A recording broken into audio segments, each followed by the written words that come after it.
There we go, here's a better one. Came out from under the rock. Yeah, good sized fish. Boy, they're fun. Tenacious. It's not hard to find the right words to describe smallmouth bass. There are native fish. I kind of think of them as this tough mountain strained fish that can survive. Kind of like the song Country Boy Can Survive, They're kind of the Arkansas country boy fish. Arkansas is near the southern limit of the smallmouth bass's range. Here in the natural state, you'll find smallmouth in upland streams in the Ozark and Ouachita Mountains, as well as large Corps of Engineers reservoirs like Greer's Ferry Lake. Clear, cool streams. They avoid turbid areas, so they're not really found in delta streams.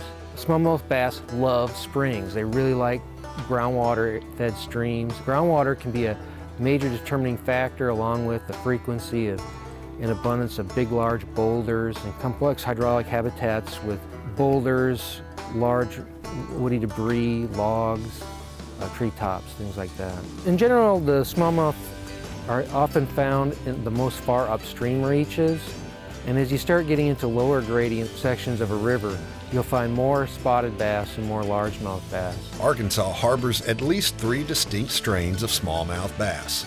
They've likely evolved over time to adapt to the state's unique environmental conditions, such as warmer water temperatures and the flood and drought cycles common in Arkansas's upland streams. In Arkansas, we're really fortunate. We're the center of diversity for smallmouth bass throughout its range.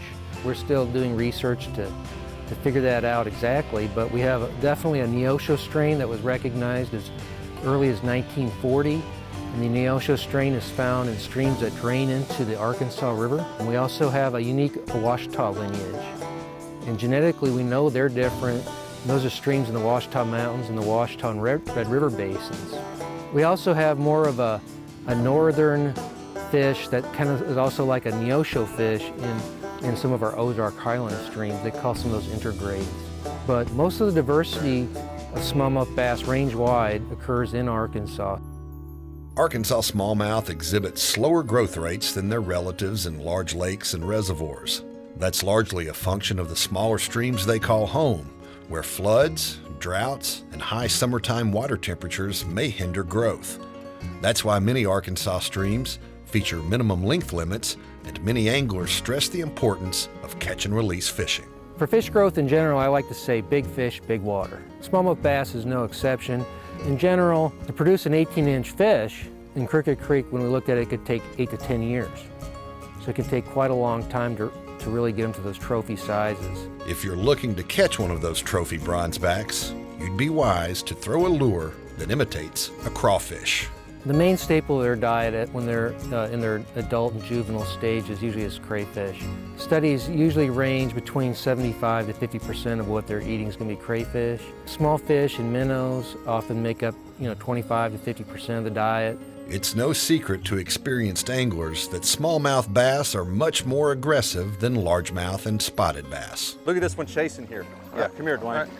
Keep him out This there. is the one you want right here. Keep him out there. Number one, they are a territorial fish. That's well established. So they're going to establish territories and vigorously defend them.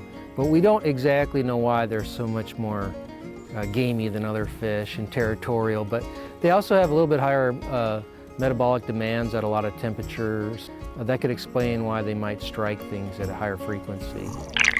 The Arkansas Game and Fish Commission is renewing its focus on conserving and managing the state's unique smallmouth bass. But challenges remain. Habitat loss is certainly the biggest threat to smallmouth bass through excessive sedimentation. We're also seeing time periods now with flash droughts followed by really excessively high rains, and that's causing a lot of bank erosion.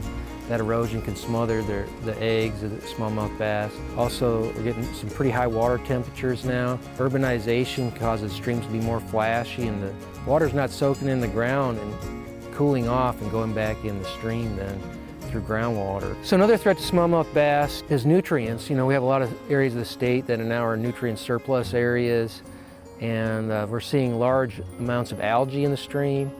And most of our native fish really don't like and aren't that adapted to seeing excessive algae in the stream. If there's a fish that can overcome these challenges, it's the Arkansas smallmouth bass.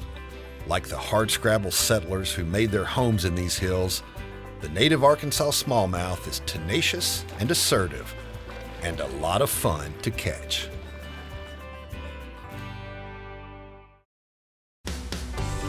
Arkansas Wildlife is brought to you in part by Academy Sports and Outdoors.